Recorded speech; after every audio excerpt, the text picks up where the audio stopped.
தென்கட்சி கோ. சாமிநாதன் ஐயா அவர்களின் இன்று ஒரு தகவல். நகைச்சுவை கதைகள் தான் என்னுடைய சந்தேகம் அப்படின்னாரா. இப்ப அவங்க சொல்லியிருக்கிறாங்க, இப்ப நீங்க பாக்குறீங்களே பசுமையும் பச்சை பயிர்களும் ஆடல் பாடல்களும் அழகிய மலர்களும், இது எல்லாமே கௌதம புத்தரும் சாக்ரட்டிஸும் அது மாதிரி மகான்களும் இங்க வர ஆரம்பிச்ச பிறகுதான் உண்டாக ஆரம்பிச்சது. இந்த பிரதேசத்தை அவங்க அப்படியே மாத்திவிட்டாங்க. இப்போலாம் இங்க இருக்கிறவங்க யாரும் சொர்க்கத்துக்கு போறதுக்கே ஆசைப்படுறது இல்லை அப்படின்னாங்களாம். இந்த அதிர்ச்சியிலேயே அந்த பெரியவர் கனவு கலைஞ்சி முடிச்சுக்கிட்டார். இதுல இருக்கிற கருத்து என்னன்னா, நல்லவர்கள் எங்க இருக்கிறாங்களோ அந்த இடத்துக்கு பேர் தான் சொர்க்கம். சொர்க்கம் நரகம்ங்கிறதெல்லாம் ஆன்மீக பண்புகள், அவ்வளவுதான். ஒரு ஊர்ல ரெண்டு இணைபிரியாத நண்பர்கள். ஒருத்தன் கேட்டான், இப்ப கடவுள் நம்ம முன்னாடி உங்க 2 பேர்ல யாராவது ஒருத்தர் மட்டும் என்னோட சொர்க்கத்துக்கு வரலாம் அப்படின்னு கூப்பிட்டா நீ என்ன சொல்லுவேன்னு கேட்டானா. இவன் ரொம்ப பெருந்தன்மையா உன்னையே அழைச்சிட்டு போக சொல்லிடுவேன் அப்படின்ட்டு இருக்கான். அப்படின்னா உனக்கு சொர்க்கம் வேணாமான்னு கேட்டிருக்கான் அவன். நீ என்னை விட்டுட்டு போனாவே அப்புறம் இந்த பூலோகமே எனக்கு சொர்க்கம் தாண்டா அப்படின்னு நானா இவன். ஒரு பெரிய காடு, அந்த காட்டுக்கு மத்தியில ஒரு ஆசிரமம். அங்க ஒரு முனிவர் இருந்தார். பல இடங்கள்ல இருந்து வர்ற குழந்தைகளுக்கு அவர் பாடம் சொல்லி கொடுத்துக்கிட்டு இருக்கிறார். ஏழை பணக்காரர் அப்படிங்கிற வித்தியாசம்லாம் கிடையாதுங்க. எல்லாரும் அவர்கிட்ட தங்கள் பிள்ளைகளை அனுப்பி வச்சாங்க. மன்னர்களுடைய பிள்ளைங்க கூட அங்கே அவர்கிட்ட தான் படிக்கிறதுக்கு வருவாங்க. ஆனால் அந்த முனிவரை பொறுத்த வரைக்கும் எல்லா பிள்ளைங்களும் ஒன்று தான். இது யார் வீட்டு பிள்ளைன்னெல்லாம் பார்க்க மாட்டார், எல்லாரும் சமம்.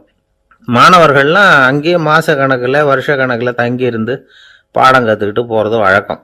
அவராக பார்த்து போன்னு சொல்கிற வரைக்கும் அங்கேயே இருக்கணும், படிக்கணும். குருகுல வாசம். ஒரு சமயம் ஒரு ராஜகுமாரனும் அவர்கிட்ட படிச்சுக்கிட்டு இருந்தான். அவனுக்கு ஒரு 15 வயசு இருக்கும். சில வருஷம் கழித்து இந்த முனிவர் தன்கிட்ட இருக்கிற மாணவர்களுக்கெல்லாம் பரீட்சை வச்சார். அவங்களுடைய அறிவு முதிர்ச்சியை கணிக்கிறதுக்காக பல சோதனைகள்லாம் வச்சார். ஒவ்வொருத்தராக பார்த்து இனிமேல் நீங்கள் உங்கள் வீட்டுக்கு போகலாம் அப்படின்னு சொல்லி அனுப்பி வச்சுக்கிட்டு இருக்கிறார். எல்லாரும் போயிட்டாங்க. கடைசியாக மிஞ்சி இருந்தது ஒரே ஒரு மாணவன். அவனை மட்டும் வீட்டுக்கு அனுப்பல. யார் அந்த பையன் தெரியுமா? அவன்தான் அந்த ராஜகுமாரன். ராஜகுமாரனுடைய தந்தைக்கு, அதுதான் இந்த ராஜாவுக்கு, அங்கே வயசு ஏறிக்கிட்டே போகுது. என்ன இது, படிக்க போன பையன் இன்னும் திரும்பி வரலையே அப்படின்னு நினைச்சார். வந்துட்டா சீக்கிரமா அவனுக்கு பட்டம் கட்டி விட்டு நாம விலகிக்கலாமே அப்படின்னு நினைச்சாரு. கல்யாணம் வேற பண்ணி பார்க்கணும் பையனுக்கு.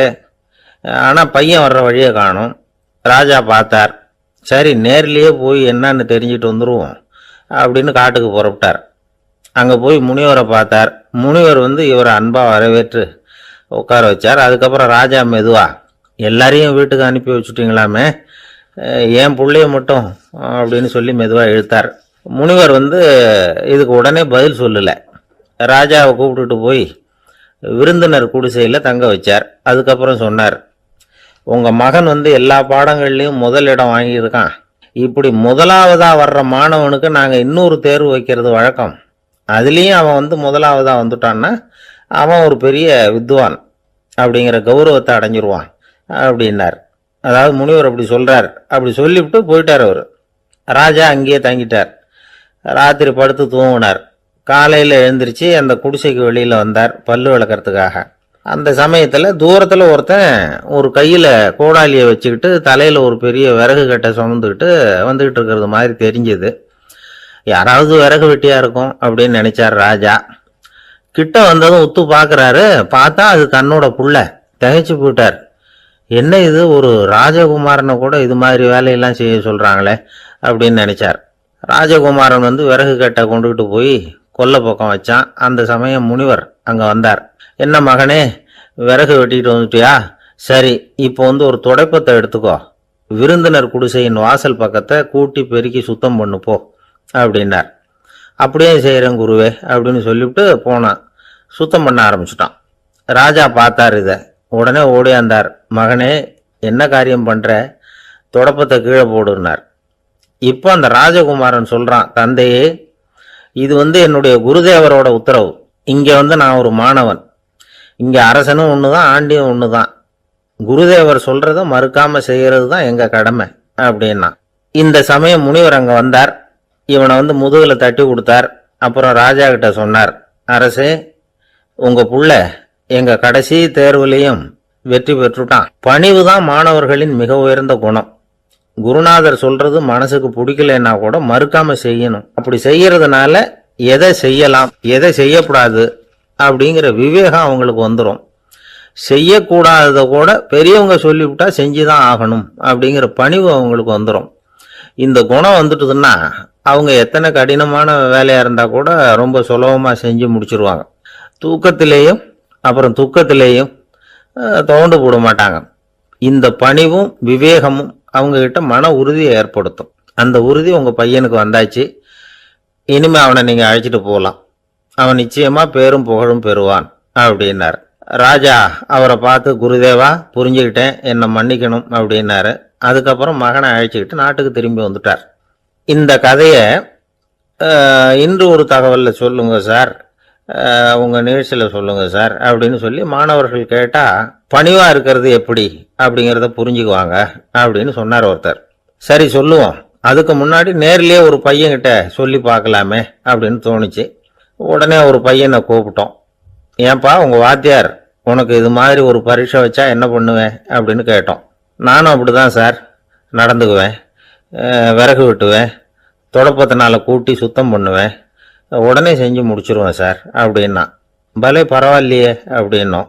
ஆமாம் சார், அப்படி செஞ்சாதானே வீட்டுக்கு அனுப்புவார், இல்லைன்னா இன்னொரு வருஷம் இங்கேயே இருந்து படின்னு சொல்லி விடுவாரு, அதனால் அப்படி செய்வேன் அப்படிங்கிறான் அந்த பையன். இந்த உலகத்தில் உண்மையாகவே வேதாந்தம் பேசுகிறவங்களும் உண்டு, உள்ளுக்குள்ள வேற மாதிரி இருந்துக்கிட்டு வெளியில வேதாந்தம் பேசுறவங்களும் உண்டு.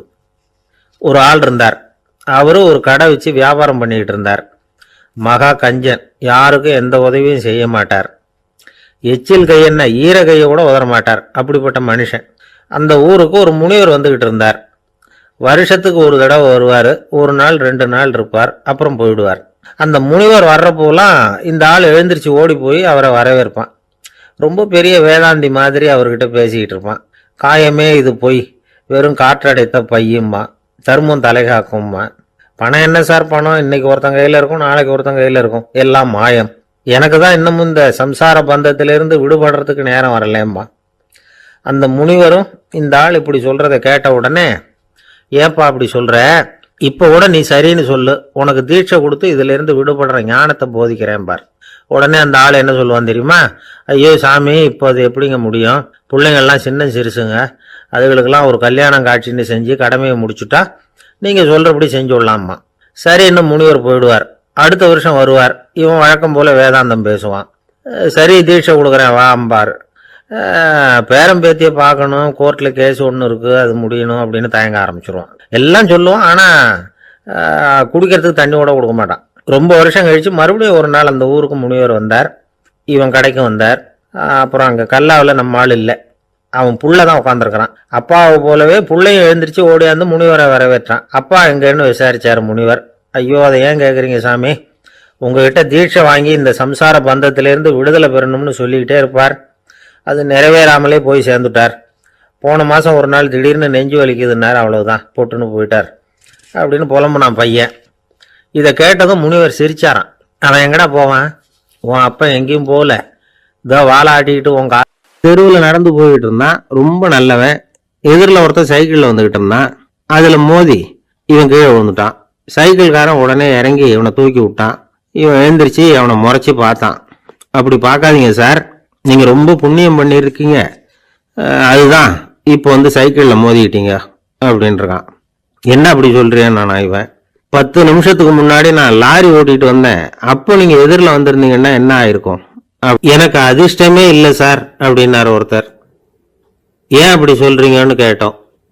வியாபாரம் பண்ணலாம்னு ஒரு கடை வச்சேன், வேண்டிய போட்டவங்க கூட என் கடையில் வந்து எதுவும் வாங்க மாட்டேங்கிறான், எல்லாரும் அடுத்த கடைக்கு தான் போகிறான் அப்படின்னு சொல்லி ரொம்ப அழுத்துக்கிட்டார். இதுக்கு போய் அதிர்ஷ்டம் இல்லைன்னு சொல்லாதீங்க, வாடிக்கையாளர்களை வந்து கவர்றது எப்படிங்கிறது உங்களுக்கு தெரியல, அதுதான் குறை அப்படின்னும். சார் உங்களுக்கு தெரிஞ்ச அந்த ரகசியத்தை எனக்கும் கொஞ்சம் சொல்லி கொடுங்களேன் அப்படின்னார். சரி உங்கள் காதை இப்படி கொடுங்க அப்படின்னு சொல்லி அது சம்பந்தமாக பெரிய வல்லுநர்கள் சொல்லியிருக்கிற கருத்துக்களை அவர்கிட்ட சொல்ல ஆரம்பித்தோம். அதாவது இந்த வாடிக்கையாளர்களை கவர்றதுக்கு வல்லுநர்கள் பல ஆலோசனைகளை ஏற்கனவே சொல்லி வச்சிருக்கிறாங்க. அது சம்பந்தமாக அனுபவப்பட்டவங்க, அதை தெரிஞ்சு வச்சுக்கணும். அதாவது கடை வச்சிருக்கிறவங்க எல்லாரும் இதை கொஞ்சம் காதில் வாங்கி வச்சுக்கணும். எதை இப்போ சொல்ல போகிறத, எப்பவும் பணத்தை சம்பாதிக்கிறதுலையே குறியாக இருக்கக்கூடாதான். அதை விட முக்கியமாக நீங்கள் சம்பாதிக்க வேண்டியது வாடிக்கையாளர்களுடைய மன நிறைவு. வர்றவங்க திருப்தியோடு போகணும், அது முக்கியம். அதில் கவனமாக இருக்கணும். கடைக்கு வர்ற ஒருத்தர் ஏதாவது ஒரு குறை சொல்கிறாருன்னு வச்சுங்க, அதை அலட்சியப்படுத்தக்கூடாது. ரொம்ப அக்கறையோடு அதை காது கொடுத்து கேட்கணும். அப்படியா சார், அதை நான் அவசியம் கவனிக்கிறேன் அப்படின்னு சொல்லணும். ஒருத்தர் வரார், சார் நேற்றுக்கு உங்கள் கடையில் இதை நான் வாங்கிட்டு போனேன், வீட்டில் இது வேணான்னு சொல்லிவிட்டாங்க, அது திருப்பி கொடுக்கறதுக்காக தான் வந்திருக்கிறேன் அப்படின்னு சொல்லி திருப்பி கொடுக்குறார். உடனே நீங்கள் முகம் சுளிக்கக்கூடாது, எரிச்சல் படக்கூடாது. வழக்கம் போல் நிதானமாக முகம் அலர்ச்சியோடு அதை திருப்பி வாங்கிக்கணும். இவ்வளவு ரூபாய்க்கு சாமான் வாங்கினா இந்த ஸ்பூன் அன்பளிப்பு, இப்படி ஏதாவது கொடுக்கலாம். பண்டிகை காலங்கள்லேயும் பொருள்கள் வாங்குறவங்களுக்கு இப்படி ஏதாவது பொருத்தமாக ஒரு அன்பளிப்பு கொடுக்கலாம். நீங்கள் கொடுக்கறது ஒரு சர்வசாதாரணமான பொருளாக இருந்தால் கூட அது வாங்குற ஒரு மனசில் ஒரு மகிழ்ச்சியை ஏற்படுத்தும். எதுவும் உங்களால் கொடுக்க முடியலன்னா உங்கள் முகம் நிறைஞ்ச சிரிப்பையாவது கொடுங்க, அது போதும். உங்கள் கடையில் இல்லாத ஒரு பொருளை வாடிக்கையாளர் கேட்குறார், உடனே இல்லைன்னு முகத்தில் அடித்தது மாதிரி சொல்லிடக்கூடாது. கொஞ்சம் உட்காருங்க சார் அப்படின்னு சொல்லி உங்கள் பணியாளர் யாரையாவது அனுப்பி வெளியிலேருந்து வாங்கிட்டு வர சொல்லி அவர்கிட்ட கொடுக்கலாம். சில பேர் உங்கள் கடைக்கு வரும்போது அவங்க வீட்டு குழந்தைகளையும் கூப்பிட்டுக்கிட்டு வர்றாங்கன்னு வைங்க.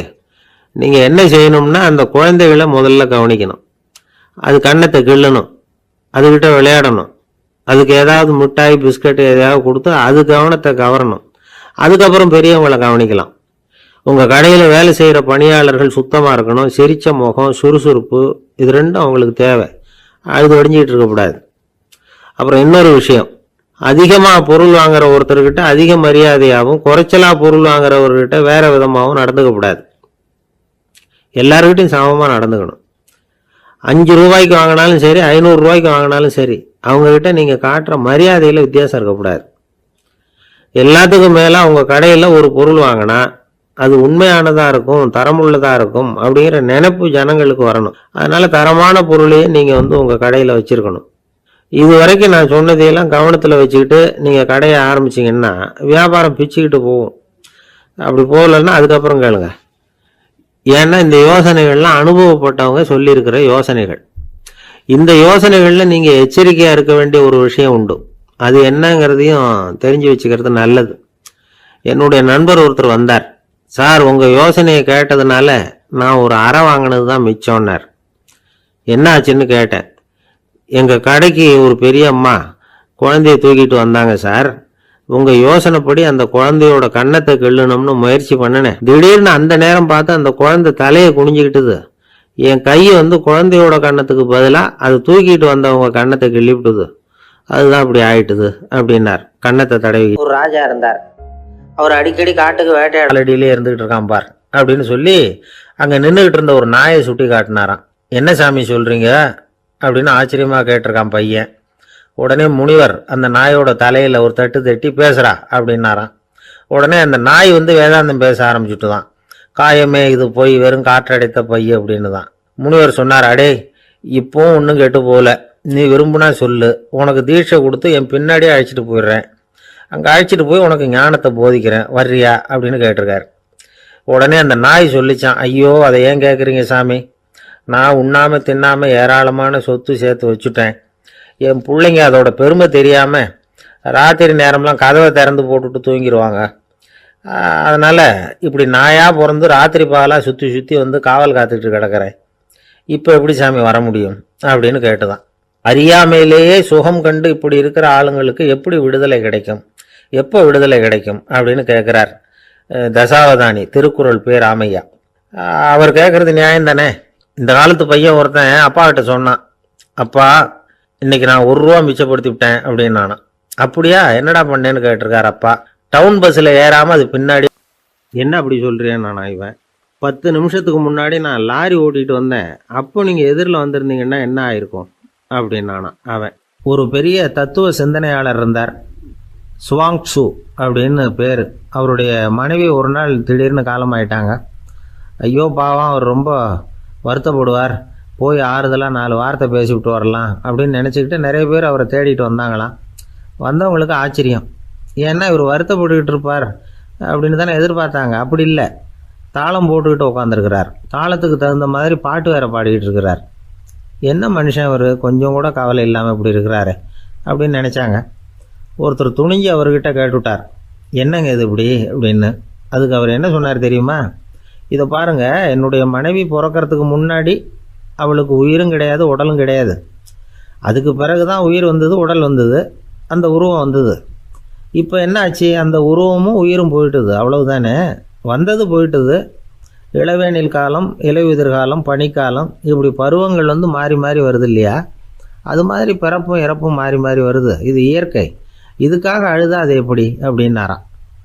ஞான தெளிவு அடைஞ்சவங்களுக்கு எல்லாமே சுகம்தான். திருவள்ளுவரும் அதை தான் சொல்கிறார். உறங்குவது போலும் சாக்காடு, உறங்கி விழிப்பது போலும் பிறப்பு.